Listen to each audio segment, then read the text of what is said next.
کو سمجھنے کے لیے ہمیں اس شخص کو دیکھنا ہوگا جس نے یہ ثابت کرنے کی کوشش کی کہ یہ کتاب جھوٹ ہے، اور وہ تھے ڈاکٹر گیری ملر۔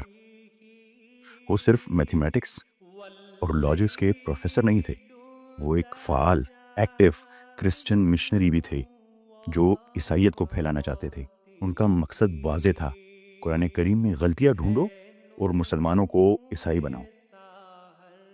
وہ ایک انسان کے دماغ کو تلاش کرنے گئے تھے قرآن کریم میں، لیکن انہیں جو ملا اس نے ان کی لاجک کو توڑ مروڑ کر رکھ دیا۔ ڈاکٹر ملر جانتے تھے کہ جب کوئی انسان اقتدار حاصل کرنے کے لیے کتاب لکھتا ہے تو وہ اپنی انا، اپنی ایگو کو ظاہر کرتا ہے۔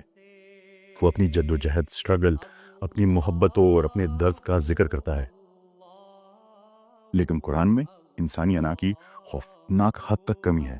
نبی کریم صلی اللہ علیہ وآلہ وسلم کی زندگی کی محبت حضرت خدیجہ رضی اللہ تعالیٰ عنہ کے بارے میں سوچیں۔ وہ وہی تھی جنہوں نے مشکل ترین وقت میں ان کا ساتھ دیا۔ اگر آپ اپنی زندگی کی کتاب لکھتے تو کیا آپ اس شخص کا ذکر نہیں کرتے جس نے جو سخت ترین وقت تھا اس میں آپ کا ساتھ دیا؟ پھر بھی قرآن کریم میں ایک بار بھی ان کا نام نہیں آیا۔ ایک باپ کے درد کے بارے میں سوچے۔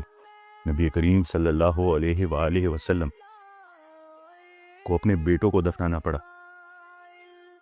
انہوں نے اپنے ہاتھوں سے اپنے بچوں کو مٹی کے سپرد کیا، لیکن قرآن ان کے ذاتی المیہ پر خاموش ہے۔ اس کتاب کا مصنف حضرت محمد صلی اللہ علیہ وآلہ وسلم کے غم کا ذکر نہیں کرتا، صرف انسانیت کی رہنمائی کے میسج کا ذکر کرتا ہے۔ ڈاکٹر ملر حیران رہ گئے کہ کس کا ذکر کیا گیا تھا۔ آپ جانتے ہیں قرآن کریم میں جب انہوں نے پڑھا، قرآن کریم میں حضرت عیسیٰ علیہ السلام کا نام لے کر 25 بار ذکر کیا گیا۔ اس میں حضرت محمد صلی اللہ علیہ وآلہ وسلم کا ذکر صرف 4 بار ہے۔ اس میں ایک پوری سورت، پورے چیپٹر کا نام مریم ہے، جو ایک خاتون حضرت عیسیٰ علیہ السلام کی والدہ کو عزت بخشتا ہے۔ لیکن نبی کریم صلی اللہ علیہ وآلہ وسلم کی اپنی والدہ یا زوجہ یا بیٹی کے نام پر کوئی صورت نہیں۔ ایک عیسائی ہونے کے ناطے ڈاکٹر ملر کے لیے یہ چونکا دینے والا تھا۔ ڈاکٹر ملر نے ایک سوال پوچھا جس کا جواب کوئی ایتھیسٹ نہیں دے سکتا۔ اگر یہ کتاب خود کو بادشاہ بنانے کے لیے لکھی ہوتی تو پھر اس کتاب میں نبی کریم صلی اللہ علیہ وآلہ وسلم نے اپنی ذات سے زیادہ مرتبہ حضرت عیسیٰ علیہ السلام کا ذکر کیوں کیا؟ اپنی درد کا، اپنی خوشی کا، اپنی اچیومنٹ کا ذکر کیوں نہیں کیا؟ انہیں احساس ہوا، ڈاکٹر ملر کو احساس ہوا کہ قرآن کسی عام آدمی کی ڈائری نہیں، یہ اس خدا کا کلام ہے جس کا کوئی شریک نہیں۔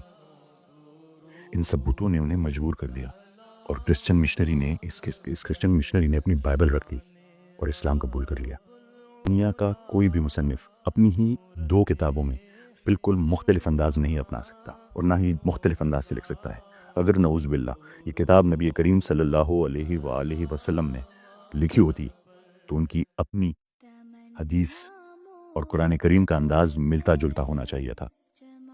لیکن جب ہیلیٹ بیسمنر، جو ایک بہترین ریسرچر ہے، نے ڈیٹا چیک کیا تو حیران رہ گئے۔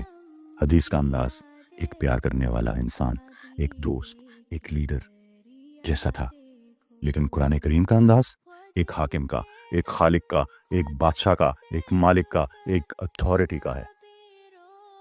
اسٹائلومیٹری کا ڈیٹا ثابت کرتا ہے کہ قرآن کا مصنف اور حدیث کے بولنے والے یعنی نبی کریم صلی اللہ علیہ وآلہ وسلم 2 الگ الگ ہستیاں ہیں۔ یہ ایک انسان کا کلام ہو ہی نہیں سکتا۔ آپ کا اپنا سائنٹیفک ٹیسٹ کہہ رہا ہے۔